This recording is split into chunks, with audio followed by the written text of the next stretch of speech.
In the following video, we will be presenting gender in correlation with sociologist views, Emil Durkheim for structural functionalism, and Karl Marx for conflict theory.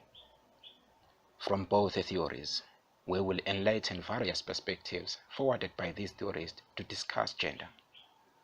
We will dwell deeper on the actual argument of gender on functionalism. The argument will be accompanied by a couple of examples as stated by the pictures in the chart. Same goes to conflict theory. The grouped participants will present argument accompanied by relevant examples. After the actual argument on gender perspectives through conflict theory and functionalism, we will then proceed to the step of discussing some of the critiques had to be reached on both theories. Let's get started. Ladies and gentlemen, I greet you all. I'm Sizwe Khumalo, the group leader of Cindarella Group. Here we are compiling a presentation of gender as viewed by sociologists. Okay, here we'll be defining gender as male and female based on their role they play in society. Another thing, we'll be looking at the views of sociologists on functionalism and conflict theories. Here we are having the pictures of the roles that people play in society. Then after that, we'll also be looking at the critics of functionalism and conflict theories. These are the pictures that shows us or emphasizes of what functionalism and conflict theories mainly focused on. Then after that, then we will having a conclusion of our whole presentation. I will then allow my fellow colleagues to proceed.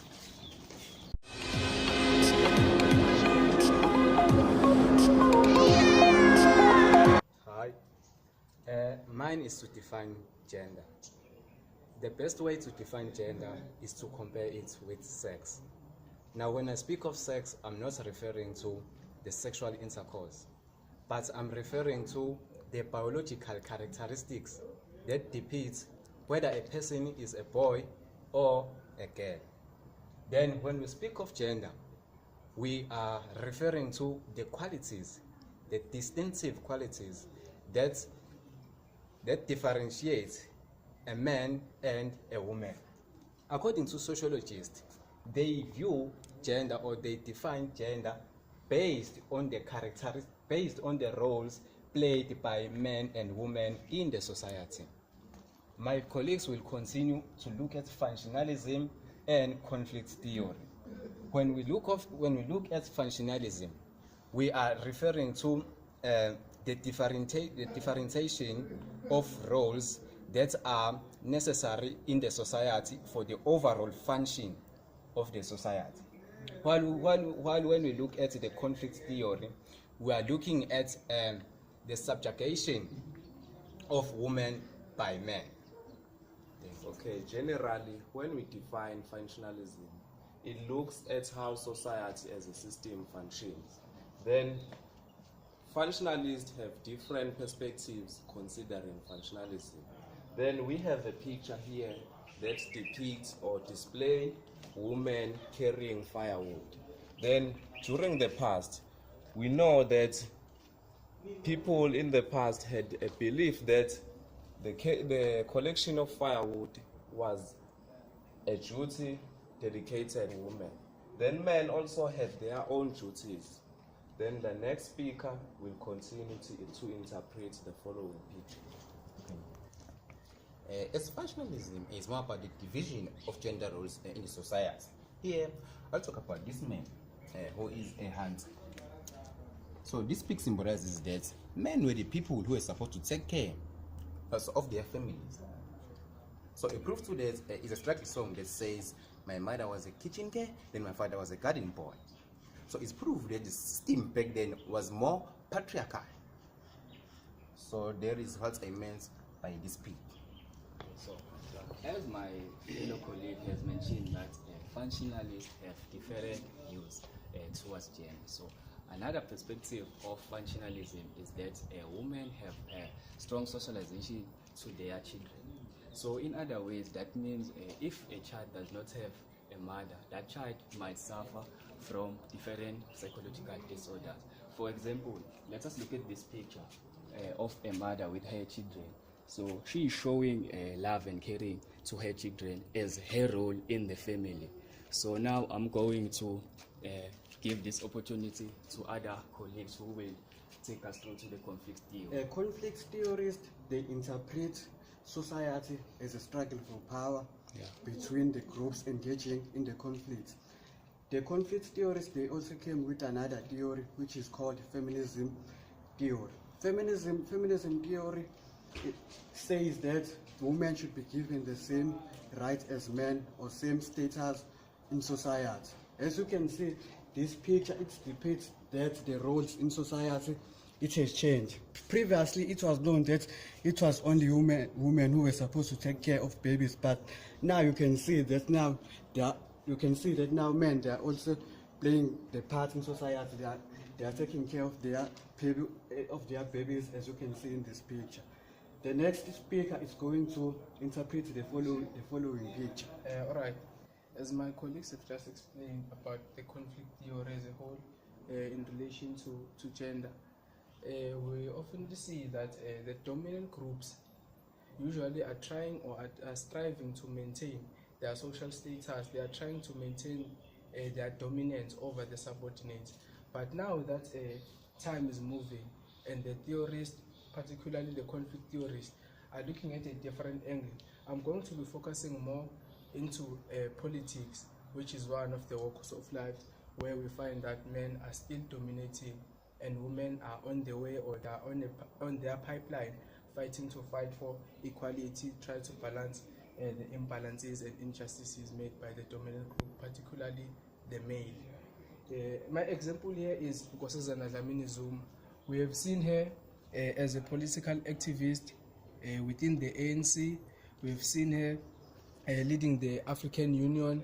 We have seen her trying to seize the opportunity in education by graduating in the University of Zululand and in Bristol College, which is one of the steps or one of the examples or the representatives of the women in this conflict theory, trying to seize the opportunities that happen to avail themselves in this political field as one of the most important aspects of life. Even from back then, you will see that women are being treated as subordinates, and even today. But now that there are opportunities and women are fighting to take those opportunities and fight for equality and try to end the injustices and inequalities of the past, we're seeing these women trying to... As they have said that conflict theory suggests that men as the dominant gender subordinate women in order to maintain power and privilege in society. So that means women were not given that power to own businesses. That picture shows us that things have changed. Women can own their businesses and being CEOs in their businesses.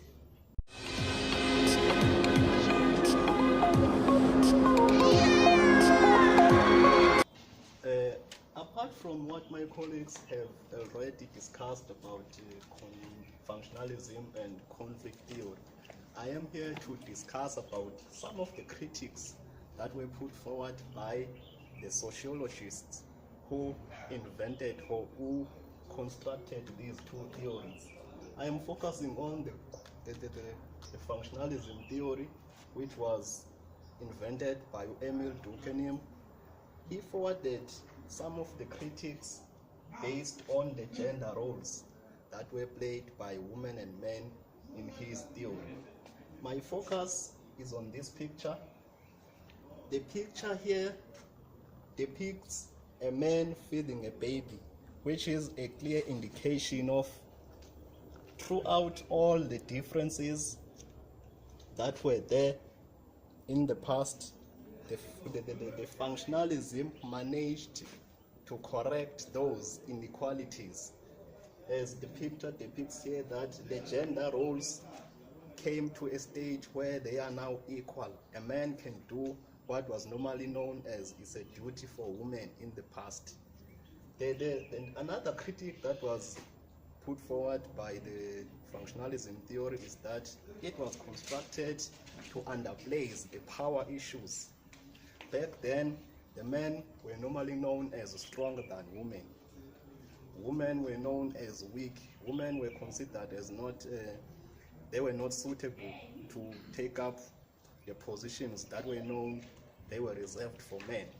And this theory this theory rectified all those indifferences in such a way that the woman now can take up any position they would like to, regardless of it's a position for men or women. Another point that was forwarded here is that this theory was invented to maintain inequality. This theory was there to forbid any form of inequality that existed in the societies. And by so saying, I'm referring to power issues as well. This theory was also there to forbid the power issues. Just to give an example, in my home village where I come from, there is a family that I know where a woman is the one who has the job and the man is jobless. And in that case, the woman is one who is supporting the family. The man does nothing. The man does not have a job. What the man does during the day, what he all does is to go around chilling with his friends, maybe sometime partying or boozing. He does not help with anything in the home, not even cleaning up the whole house when the woman is off to work. The man is doing all that because he has that tendency, he has that thought that he is a man, he cannot do what is supposed to be done by women. This theory was created to correct those inequalities, and I think my explanation is clear. Thank you.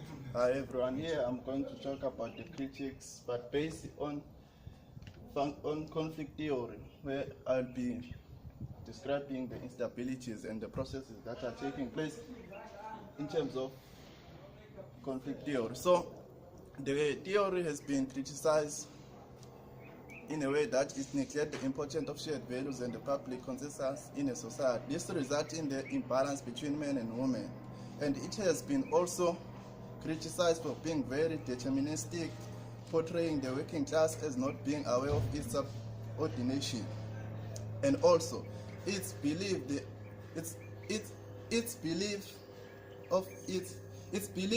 everything benefits from the elite group only, and also criticized for underplaying the degree of cohesion and stability in the society. For example, in South Africa, cultural, the herb is banned by men when reporting to their ancestry. This gives men the dominant over women. But in other cases, the woman can burn the herbs only if the head of the family is gone. And the other example is that the elite monarch set the rules which favors them and forget about the subordination group. They plan or draft the rules without knowing how would it affect the subordination group. The only thing that the subordination do is to obey and practice that, which falls under instability, which means that there is no balance within the society. Thank you.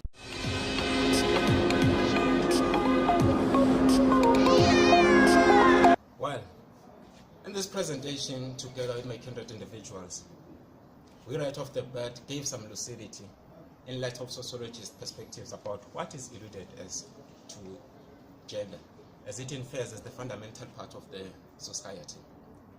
So as our chart has brightened up everything here.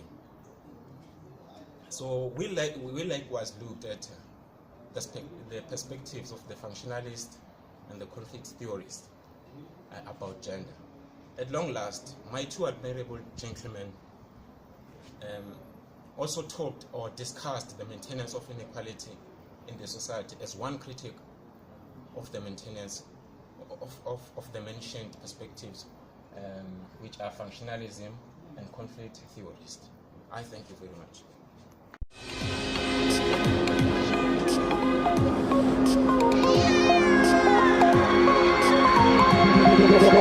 Tell me like a Hellcat.